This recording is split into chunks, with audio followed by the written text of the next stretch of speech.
Hey guys, what is going on? It is Minituff and welcome to another video. And I just got my hands on the Sony RX100 MKIII, and this is going to be my new primary camera for taking around and shooting pretty much all of my videos. So since I've been using Canon cameras for a while now and I've been borrowing them from my friends, I finally decided to get one of my own. But since I still have the chance to use this camera, I decided why not put it up against a pocket camera here. So I have been using a full DSLR, the Canon Rebel T3i, and I decided to put it up against the Mark III here and see what the difference is between photos and videos, because I've heard a lot of good things about this camera, but I know a lot of good things about the Canon T3i. So let's go ahead and put them against each other and see which one comes out on top, the small pocket camera or the professional DSLR. So I hope you guys enjoyed the video, and let's get on into it. When comparing two cameras, it's not as simple as this one outperforms the other one. There's a lot of different factors that go into creating the images and videos you end up seeing on screen. So throughout this entire video, check the bottom left corner of the screen, and that will show you which camera is being used to shot the footage you're looking at. So before I show you the sample images and videos, I wanted to show you what the physical aspects of these cameras look like, and then we can compare some common specifications. And once we get that out of the way, we'll go ahead and show you the sample images and videos. I'm sure I don't have to tell you that the RX100 is much smaller than the T3i. The Mark III has a very heavy body compared to its size, weighing in at 290 grams, whereas the T3i, the body itself is 515 grams, and the kit lens that we use for this video is 200 grams. Because of its small size, the Sony RX100 fits like a glove in your pocket with some room to spare, whereas the T3i, I really wouldn't suggest trying to put it into your pocket unless you've got some really big pants. So I would definitely get one of those camera bags or something to put it in, because they don't really fit in your pants. On the other hand, the Mark III fits really well in your pocket and you can take it out really quickly. This is really great if you need to get that quick shot where you don't want to go mess with your camera bag. Just pull it out of your pocket real quick and you're good to go. Although both of these cameras have a lot of different settings and specifications, I'm gonna run through some of the highlights and some of the ones that I think that you guys will find most important. The Sony RX100 Mark III features a 1-inch 20.1 megapixel sensor combined with a 24 to 70 millimeter f1.8 to f2.8 lens. This combination together produces high quality images at a 3:2 aspect ratio. Although the images that I shot you're about to see were shot in 17 megapixels in 16:9. The video mode can go up to 1080p 60 FPS recording. It has Wi-Fi and NFC connectivity, built-in OLED viewfinder, and a built-in ND filter. The Canon T3i features a 1.06-inch 18 megapixel sensor that can also produce very high quality images at the 3:2 aspect ratio. It records 1080p but only 30 FPS, and that's basically all of the camera's body features. We were using the 18 to 55 millimeter f3.5 to f5.6 kit lens, but the main feature about this camera is interchangeable lenses, so you can add whatever lens you want. Even though this camera doesn't have a viewfinder or an ND filter or anything like that, the main reason you would go for a DSLR like this is you can add all of those features. You can add a battery pack that triples your battery life, or all those kind of things can be expanded on the T3i, whereas on the Mark III, there's not much expandability to be had. Alright, so now it's time to take a look at some of the sample images and videos. So this is taken on the T3i. I know the focus is a little bit off, but it still shows you the quality. And here is the Sony RX100. And we'll go ahead and move through these images really quickly because I don't want to bore you. Here's the T3i. This is a really wide shot. And here is the RX100. I'm not going to tell you which image looked better. That's up for you to decide. So here's the T3i. We decided to do a nice clean low shot. And here's the same image on the RX100. Again, the RX100 is in 16:9, whereas the T3i is in 3:2. Here is a cropped image and the same one on the RX100. You can see how the image detail shows when you zoom in. This is a really close macro shot here on the T3i, and we'll take the same image on the RX100. As you can see, the RX100 gets closer in when focused. That was as close as we could focus on both of the cameras. Here's a nice shot with a nice flower there that died the next day. Same image on the RX100 right here.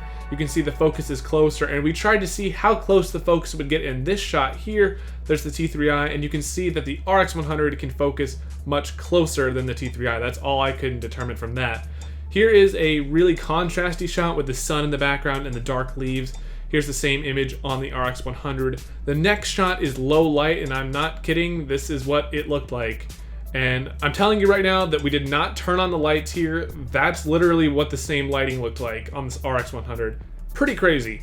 Here is a more light. It's lower light, but it's still got low light. And then here's the image on the RX100.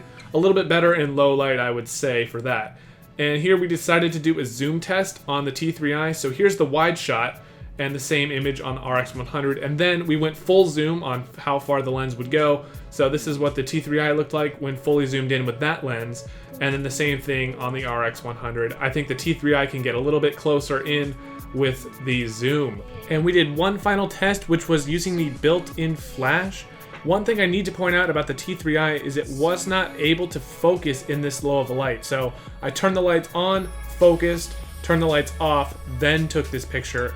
The RX100, on the other hand, was actually able to take the shot and focus all with this low of a light. So I think that's points for the RX100 on that one.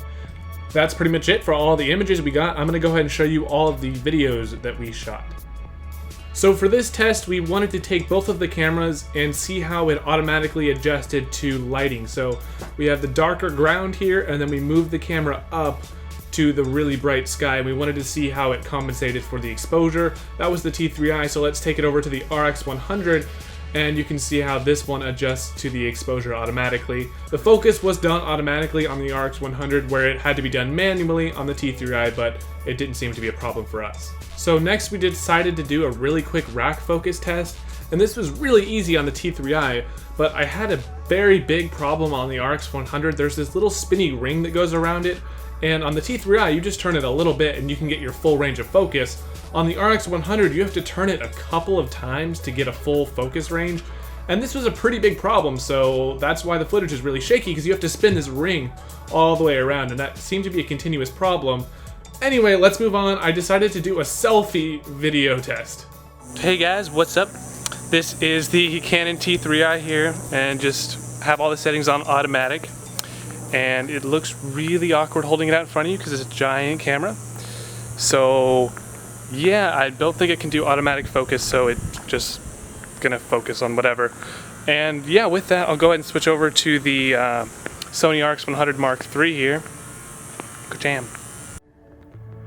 Alright guys, so now I'm using the Sony RX100 MKIII. This should give you a clear indication of the audio and video quality that's going on here.